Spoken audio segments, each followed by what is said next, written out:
You've been in relationships your whole life, but nobody ever sat you down and actually taught you how to be in one. That ends today. Because here's what I've noticed, and maybe you've noticed it too. We spend years in relationships, giving everything we have, trying our best, and somehow it still falls apart. And we walk away thinking, what did I do wrong? What was missing? I'll tell you what was missing. It wasn't love. You had plenty of that.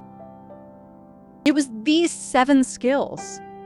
Nobody teaches them, nobody talks about them, but every single healthy relationship runs on them. Let's get into it. Skill 1, actually listening. And I don't mean sitting there waiting for your turn to talk. I mean really listening. Putting your phone down, looking at them, being fully there. Think about the last argument you had. Were you actually hearing what the other person was saying, or were you already preparing your response in your head? Because most of us do that, and the other person feels it. They feel like they're talking to a wall. The simplest thing you can do, repeat back what they said. So you're saying you felt ignored when I did that? Just that. It sounds too simple to work. It works every time. Skill 2, controlling your emotions in the moment.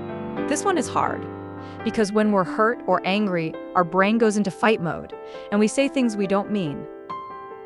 We do things we regret, and then we spend days trying to undo those 10 seconds.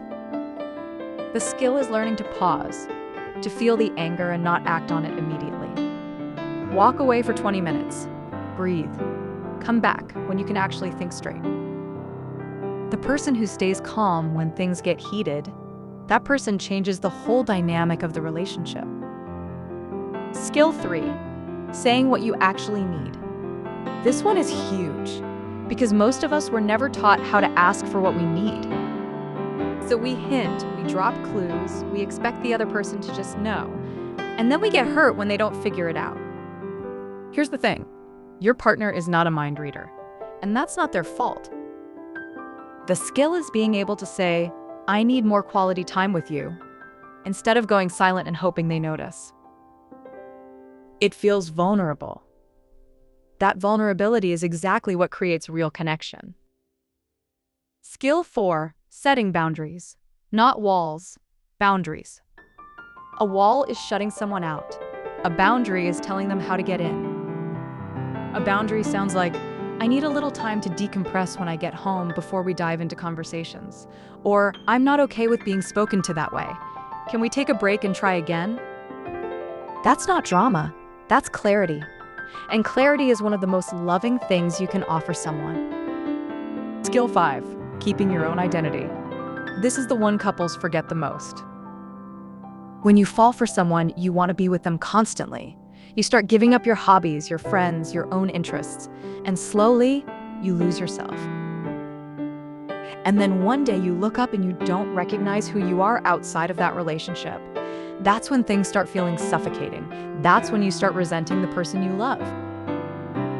The healthiest relationships I've seen, and I mean genuinely healthy ones, are 2 people who have full lives outside of each other. They come together by choice, not out of need. That makes all the difference. Skill 6, building trust in small moments, not grand gestures, small ones. Every time you do what you said you would. Every time you show up. Every time you choose honesty, even when it's easier to stay quiet. Trust isn't built in one big moment. It's built in 100 small ones. And it's broken the same way. Slowly, quietly, through all the small promises that didn't get kept. If you want a relationship that feels safe, start with the small things.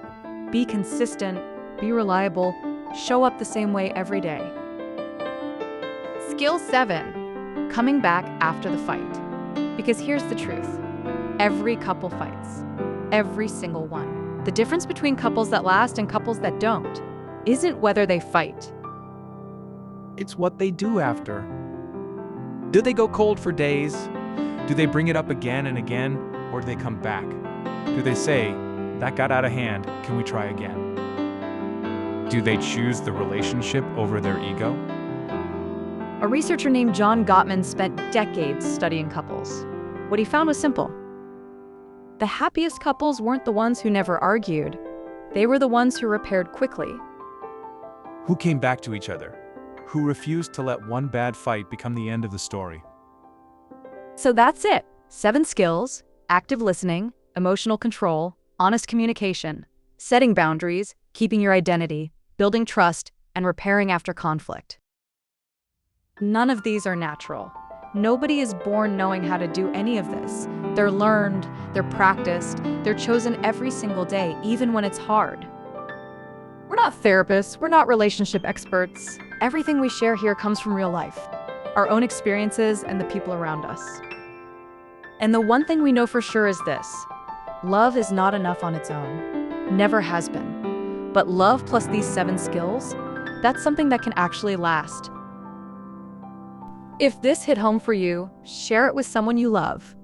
And tell us in the comments, which skill do you think you need to work on most? We read every single one. See you in the next one.